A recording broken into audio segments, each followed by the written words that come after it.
Hello everyone, আজকের এই ক্লাসে আমরা দেখবো আমরা কিভাবে ইউজারের কাছ থেকে ইনপুট নিতে পারি এবং পরবর্তী সেটি ডিসপ্লে করতে পারি।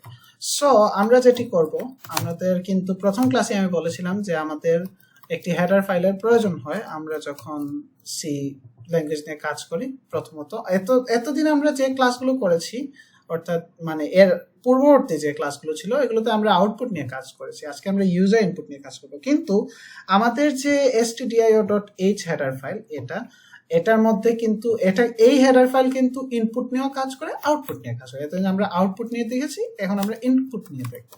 তো আমি খুব ইজিলি এটি মানে দেখিয়ে দিচ্ছি কিভাবে ইউজার থেকে ইনপুট নিতে হয়। ধরা যাক এখানে একটা ইন্টিজার এ আছে, মানে এ নামক একটা ভ্যারিয়েবল আছে। আমরা এই ভ্যারিয়েবলের মান আমরা ইউজার থেকে নেব। তো ইউজার থেকে নেওয়ার জন্য আমাদের একটি স্ক্যানএফ বিল্ট ইন ফাংশন রয়েছে। এখানে আমরা প্রিন্টএফ এর মতোই আমাদের এটি টাইপ কিন্তু %d, কারণ এটি ইন্টিজার। তো আমরা কমা দিব এবং এন্ড সিম্বল দিব। এখানে কিন্তু মনে রাখতে হবে এন্ড আছে, এটাই ডিফারেন্স প্রিন্টএফ এবং স্ক্যানএফ এর মতো। অনেকে যেটা ভুল করে এই এন্ড অপারেটরটা তারা মিস করে ফেলে। সো এন্ড দিব এবং এটা নিব, ঠিক আছে। নেয়ার পর আমরা প্রিন্ট করে দিব